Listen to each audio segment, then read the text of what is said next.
Welcome back. It is 2026. Yeah. Santa came. I got legit headphones, so I look like I know what I'm doing, and Yeah, I you think look that's like a like half the job. straight up pro. I have this Thanks. microphone.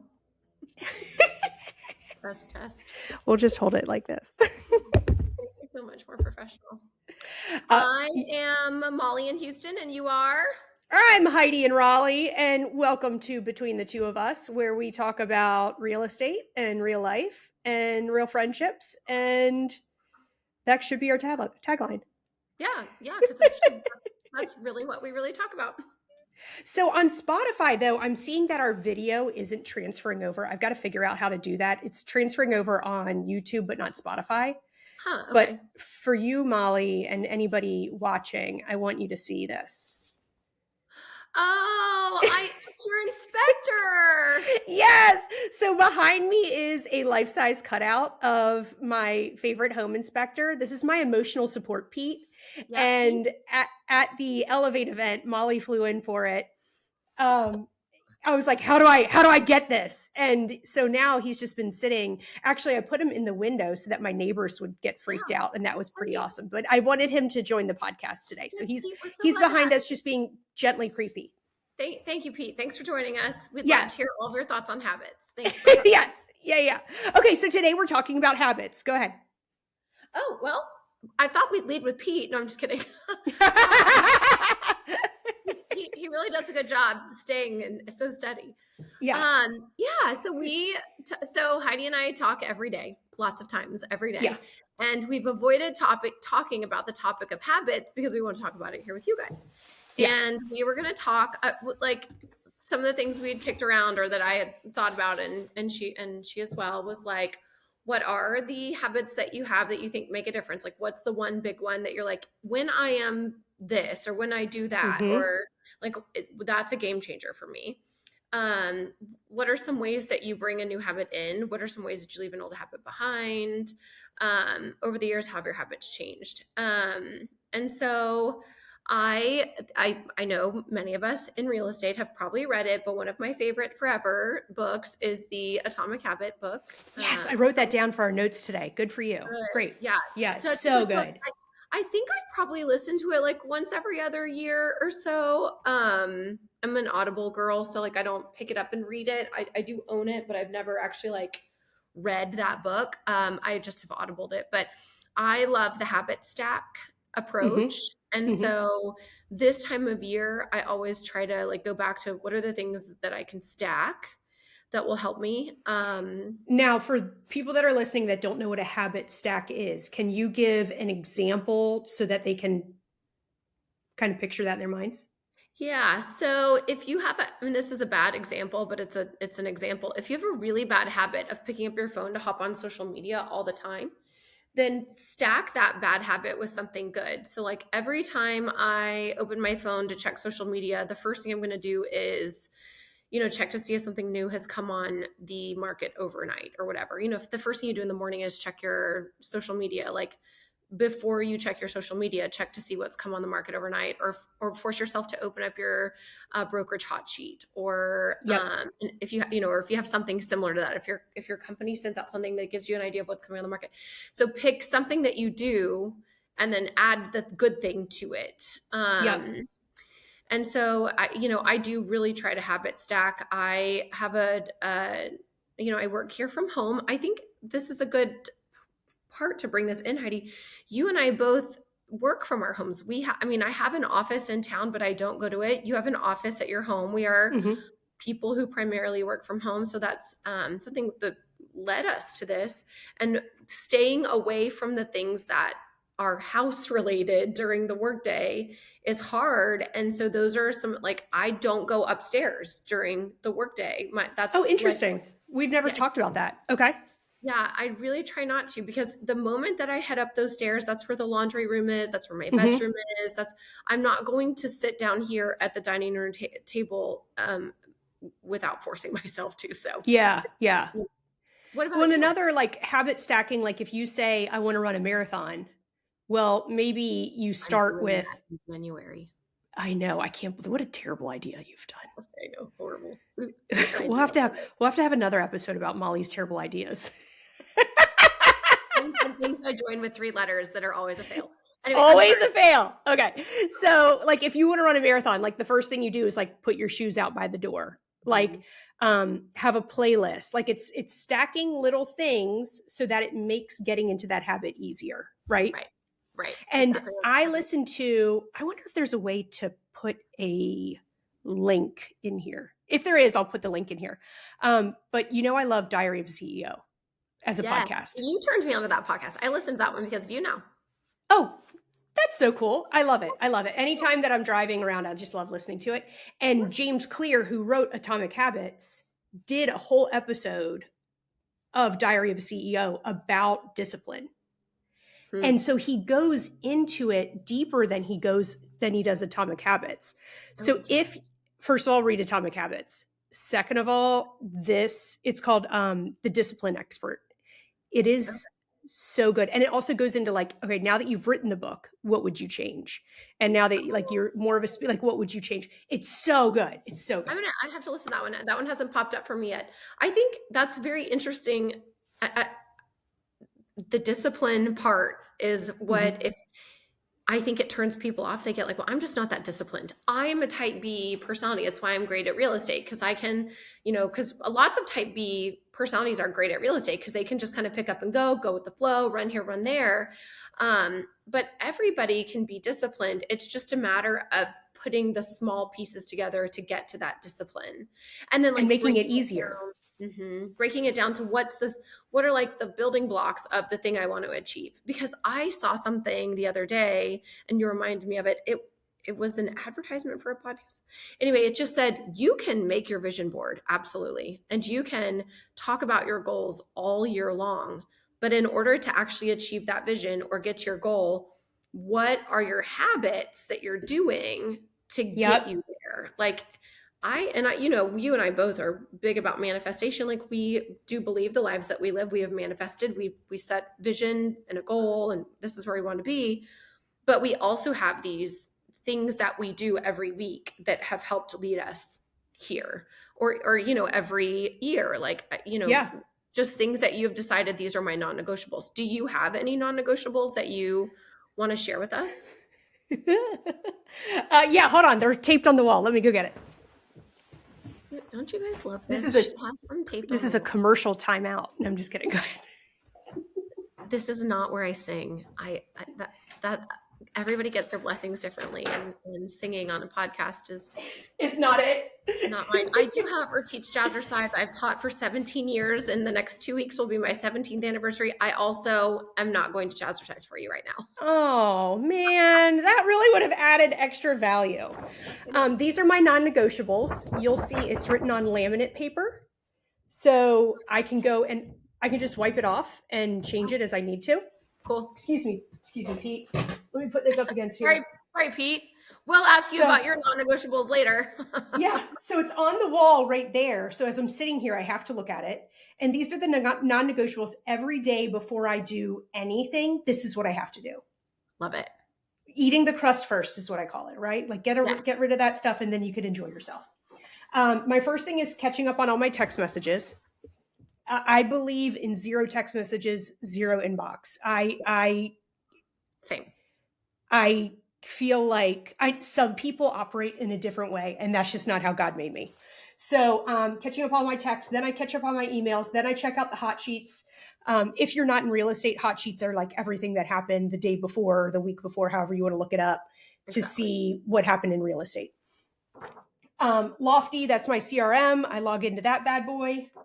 Reason, that is the app. I'm with Real Broker, and that's the app that we use. It's called Reason. It tracks everything. So that's probably my favorite one. And then there's a place called, we call it Workplace. Again, it's something that Real has. It's more of like a Facebook, but for people in Real. So if it's like, show me what your signs look like, or I'm hosting an open house, but it's this kind of a property. What do you think? It's more of like a conversational thing. And then this is my AI training. And then Listing Leads is Jimmy Mackin's company. I like to log in there and see what what they're doing. So those are my non-negotiables that I get started with every day. I have other things, but I want you to talk, Molly, because the most fascinating thing about you, well, there's a lot of fascinating things about you, but one of the things I told Chad Harris was Molly is the most disciplined person I know. And he was like, oh, cool. That's great. And I was like, here's how I know. Because she's either super disciplined or she'll stare at the wall. Yeah. There is no in between. Like you are like, you're like, oh, I'm feeling sick. I'm going to go to the gym. And I'm like, going to the gym's the last place I would go if I was feeling sick. But you're like, I'm just going to work this out of my body. Like you have so many habits that are disciplines. And I want to hear like the not going up to the second floor, working at home, genius. Give me like, feed me. I need. Okay, let me get my list. Oh, To sing. okay. Now I get to sing. Yeah, you're right. This is really awkward. When I said it and I wanted you to do it, I was like, oh, come on, Molly, come up with something. And now it's my turn. I was like, oh no. Nice baby. Exactly. Okay, so every day, I start my day when I've come down the stairs, I get a cup of coffee, with the exception of Tuesdays, because that's when I teach early jazzercise. So I get out the door. Guys, first. jazzercise is real. I thought she was kidding when we first became friends. I was like, you really do this? Yes, And she's like, yeah. And I kind of thought it was a joke that one day it's a real thing. It's real. I really teach jazzercise. And if you haven't done it, you should try. It's really fun. We've been around since 1969, and this is not a there's the commercial break we're all looking for. Find a class local to you. It's wonderful. Okay, so I drink a cup of coffee every morning as a like centering of myself to like get the day going. And I really do try. I know everybody says they do this. This is one thing since my divorce. I went through divorce many years ago. I started practicing gratitude in the morning when I drink my coffee. And so I just I don't drink a ton of coffee. I have a 1 cup, and I really do practice gratitude. I find that it makes me a kinder person. Mm-hmm. I find that it makes me have better perspective. I think that it helps me have clarity of thought. And so I really do think that right off the bat in the morning, and listen, I'm probably in a different chapter than a lot of other people my age. I had my child young. Like Heidi and I are not far apart in age. She still has 2 little guys that are at home. Mine's in college. So it's just me here. So I have that luxury, I guess. But that is one thing I do every morning. Then after I've done that, Now wait, when you do, so you're writing down, are you thinking about what you're grateful for, or are you writing it down? I don't write it down. I have done the writing it down stuff in the past. I don't anymore. Just because I find like I just sit and like I don't scroll social media while I'm having my coffee. I like the house across the street's under a major renovation. It was built in 1905, and I like watch out the window to see what work was done the day before. I tell my dog how handsome he is. Check. All habits. If you're listening, I hope you're writing down all of these. Yeah, this is the secret to my success.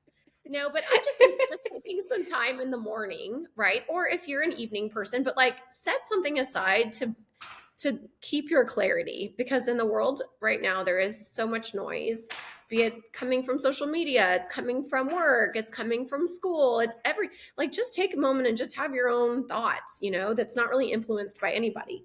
Be your own influencer. Yes. Yeah. Love and that. Also, as a side note, let's stop elevating people for who they present themselves to be online. Thank you. Let's like chat with people who are real that we really love, and let's elevate those people because they're the real deal, Lucille. Okay.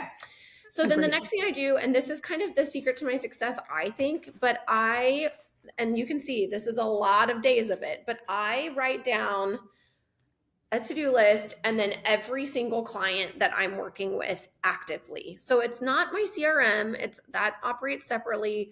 This is literally so every time I open this book up, on the left side, I write my daily list. Like, these are the things I need to accomplish today. Some of them may be like this week. My Monday list, like this is Monday's list. I'm actually showing you this one because it's like prettier on paper to show you.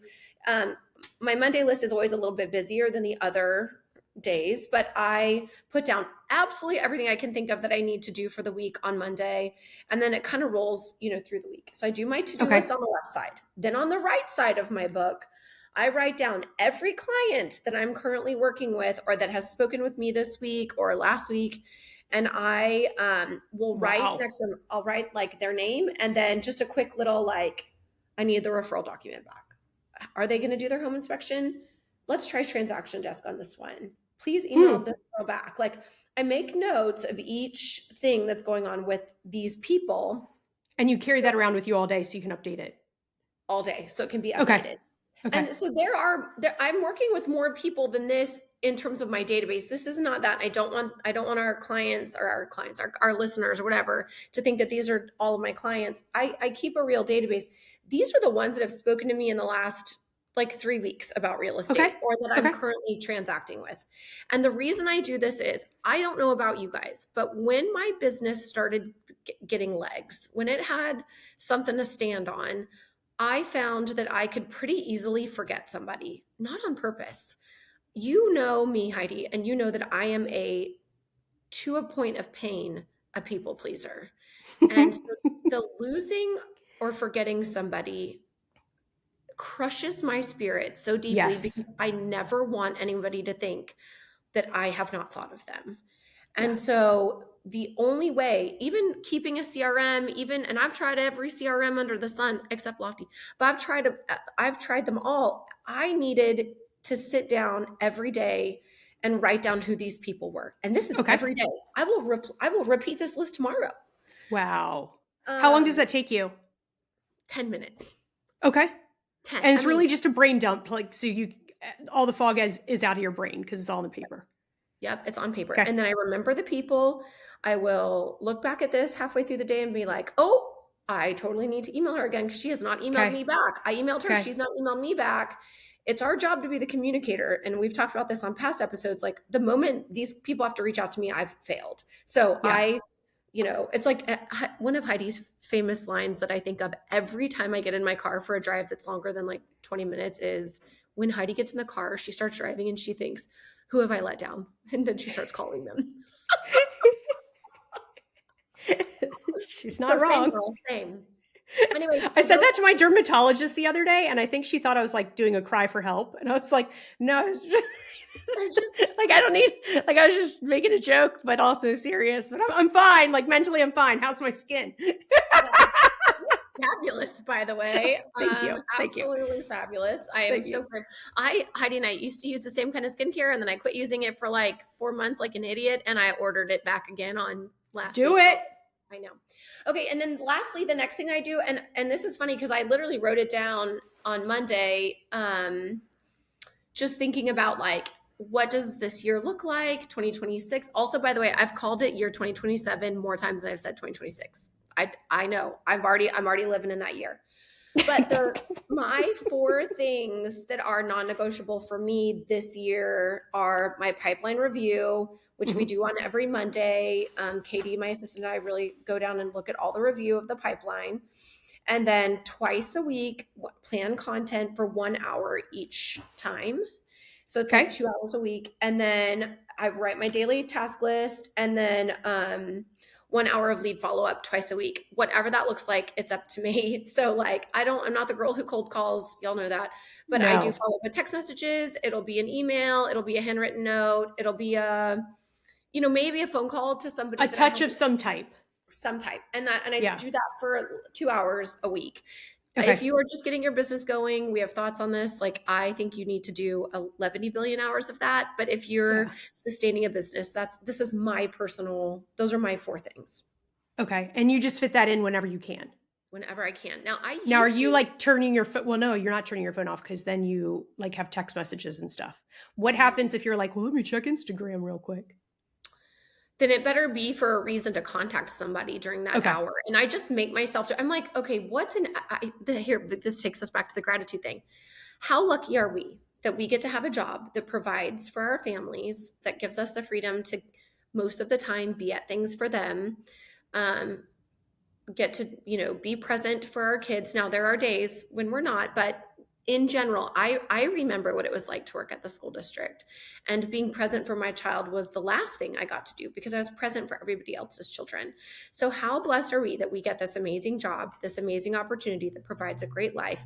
So for 2 hours a week, I can sit, and if I'm going to get on Instagram, it's going to be because I'm going to find something to reach out to somebody about, to Okay. speak with them. Like, hey, congrats on your graduation. Congrats on Like your an inspiration of what to reach out about. Yep. Love And it. and so if I'm going to gripe at myself and suddenly get stuck down a wormhole of gluten-free recipes, which is where you will find me frequently, is on the cooking sites on Instagram. I remind myself that my job is actually to appreciate the people in my life who've given me the opportunity for this job. So I stick with What it. a good outlook. That's so beautiful. That's so beautiful. So I think I shared this with you. I don't know when I started it. I guess maybe in the spring. I started the first thing when I wake up. The first thing I want to do is say what I'm grateful for that day. You told me this. And when I started doing it, it became a habit. All right. So I wanted to do it. And then all of a sudden I'm in the shower and it's been an hour and I was like, shoot, forgot to do it. But now it's turned into, it's automatic. Yeah. And it's a quiet moment by myself. And I just think about what I'm grateful for. And then also what I'm excited for. Now, you know me, excitement is my love language, but the excitement one, I need to play with this a little bit because then I'm like, well, what does my calendar look like? Because I need to see what my calendar looks like so that I can get excited. But then I get on my phone and blah, blah, blah, blah. Yeah. So ideally, though, I've only done this a few times, to be honest, but like I'm like stretching and I'm like on the ground in my bedroom, like stretching and like thinking about what I'm grateful for and excited for. And that starts my day out. Very similar to yours, but like with gratitude, which I think is of great leveler for all of us. It like shifts your brain to see positive things in a world where like everything is kind of negative leaning right now. It just is. I think it like makes your brain its auto setting is positive. Yeah. And I think that's important. It's kind of like, I don't know if any of you guys have done this before. And I listen, when I first started in real estate, I'd listen to podcasts like this and I'm like, these people are nuts. You don't just walk around and think positive thoughts and suddenly you get to sell real estate for a living. But actually they're not. And that's really how it works. People like to be around positive people. They like to be around people who can see solutions. Positive people generally can find the solution rather than getting bogged down in the negative detail. The negative detail won't be the thing that gets us down. We're just going to be like, okay, well, that's just to be solved. And then we're moving on. Right. Yep. And so I think that that's where this all comes together. So when your auto settings, your factory setting is positivity, people like to be around you. Yep. People like to come to you because you're going to help them with solving whatever it is they need help with. And you also find yourself complimenting others more often. You find yourself looking for the positive things, and suddenly your vibration is just higher, and it matters. It matters, but also it feels like selfishly, it feels good to be that person. And then people want to be around you. So then you get invited to cool stuff. Yeah. So it's just like, and you want to be invited to cool stuff. Like whenever I look at a picture on Instagram, I'm like, okay, where's the realtor in there? Like certainly there's somebody in there networking. Like you want to be invited to all that stuff. So it really is, it's a differentiator. Because we're in the people. And you've helped me with that tremendously because the way in which I was raised was like, I'm a victim. I can't believe this happened to me, blah, blah, blah. And I have fought so hard against that. And you have changed that in me. So I'm grateful. You're going to be on my checklist tomorrow morning when I'm stretching. Well, I'm so glad. Well, I'm very grateful for you too. I mean, I think, one of your biggest strengths is you listen to people and that their innermost, because it's like, what they want, what they need, what their fears are, how to address those. I mean, all of that stuff is what makes you very special. And so just add a little icing of positivity on the top of that. And look at you go. look at us thriving. Yeah. Now, did you make a New Year's resolution? I have not asked you this on purpose because I wanted to see on this podcast. So Well, yeah, but I guess I need a real estate New Year's resolution. My New Year's Oh, resolution is to not stop jazzercise routines before they're actually over. I always get to the last like 8 counts. I'm like, and hold. back to jazzercise. I know, and it's not the end. And so anyway, that's I mean, but we came here to be our most authentic selves and tell the truth. Yeah. That's what we're working on this year. No, but also, I just need to be kinder to myself and more consistent when it comes to real estate. I did not have the year that I wanted last year. I finished right at about 10.5 million, but I looked back on years prior to that and like, I did not do bad. Like, but also I cried over this. You did. Yeah. I literally had tears and panic and fear about not getting to, I wanted to be in that 12 to $15 million range. And I, as a solo agent, just felt like I had failed myself, and like it's bringing tears to my eyes now. So I think I'm going to be kinder to myself and focus on the things I can do every day to get myself to that goal this year. And so what that looks like right now, I'm not really sure, other than I'm going to be more consistent with my non-negotiables. With your habits. Yeah. Yeah. And look, now that we've put it out there on the interwebs, I know. now you got to do it. For real. Yeah. Yeah. What about you? What's your New Year's resolution? So I wanted to handle every situation in which I'm in with ethics and grace. And because I feel like if I have those two as my guardrails, I will never let myself down. And if I let somebody down, they're probably not my person anyway. Yeah. Right. Because then they're not falling into that category. Yeah. And like when that guy hit my car last week. So for those that you don't know, my sweet landscaper was putting mulch in our backyard, and he hit my car like at the fender and took like the entire front of the car. Yeah. But like the engine was still connected, but everything else was off. And I have hit people before many times, thanks for asking, and they were not kind about it.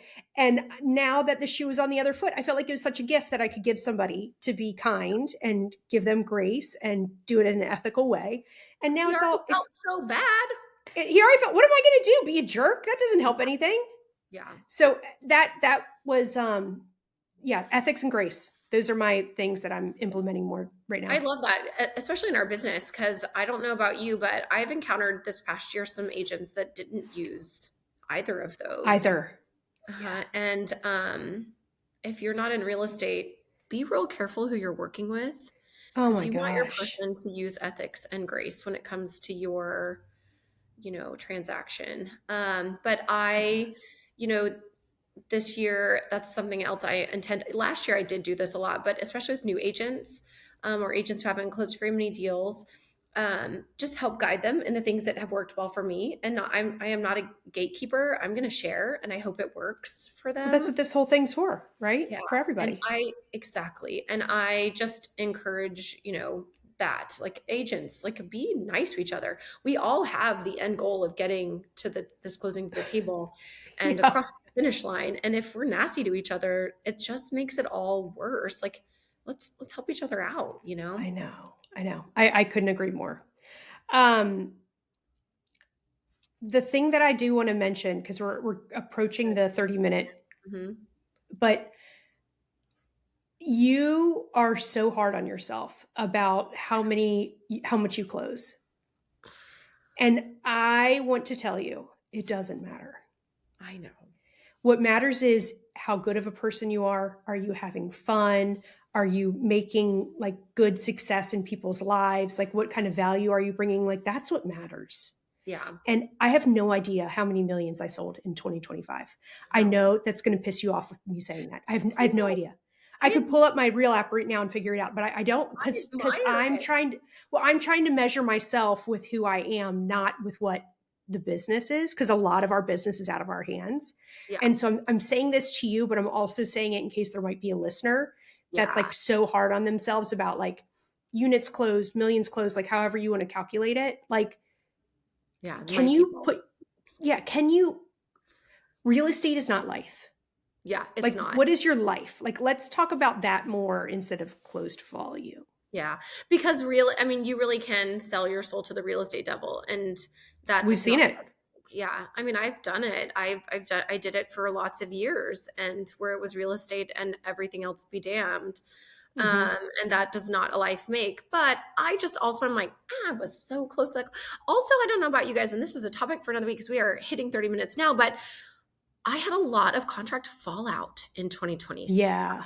Yeah. That is unlike years past. And so it put me in a spot where I'm like, wow, that doesn't happen a lot. And I typically Hmm.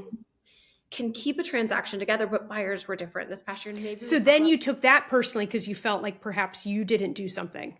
exactly. And when I There went we through, go. Okay. and Okay. when I added those numbers into what I finished, if that fallout hadn't have happened, I would have absolutely nailed my goal. And so I'm like, okay, what happened? But if you look at the statistics nationwide, it was everybody. It wasn't just Molly Yeah. soldiers in Houston. Like fallout Yeah. was a lot. And Yeah. so anyway, but okay, real fast before you hang up. Number one habit that you think has made the biggest difference in your business? Uh, Going out to lunch with friends. Love it. I constantly Lunch am month. booking lunches with friends. Yep. Doing that, you get deeper in the relationships. The referrals hit. It is a non-negotiable for me, and it's fun. It's fun. Yeah. What about you? Stay involved in my workout community. I know it sounds crazy, but this is a business built by the things that I do in my social life, which is I generally stay involved in my workout community. So like walking with friends, going to gym class, I go to group fitness stuff. I encourage people to come with me to group fitness stuff. So I think that that is where I looked at my numbers, and that is where Yep. a lot of my business comes from. And it's just staying in front of people, something that I enjoy. So yeah. Well, and something that our buddy Jimmy Burgess said is always be an includer. Like if you're the person that includes others, and that's kind of what you're saying here too, like, hey, I'm going to this class. Do you want to come with me? Or I'm doing that. Like, who wants to come? Like, if Thank you are you. that person, then you're building your own community, and that will grow your business for sure. Yeah, because your network is your net worth. Bingo. Bingo. All right. I'm naming this episode Be Your Own Influencer. I love that I quote. love So that. good. So I good. love that. Good. Way Yes, to we're go. our own influencers, and we're gonna stop elevating the people who are fake. Oh, yeah, we could do a whole TED talk about that. All right, guys, we love you. Thanks for listening to the Between the Two of Us. Molly, anything to say in closing? Happy 2026. Yeah, let's do this. Let's go sell some houses and have some fun. Okay, guys? Good. All right, bye.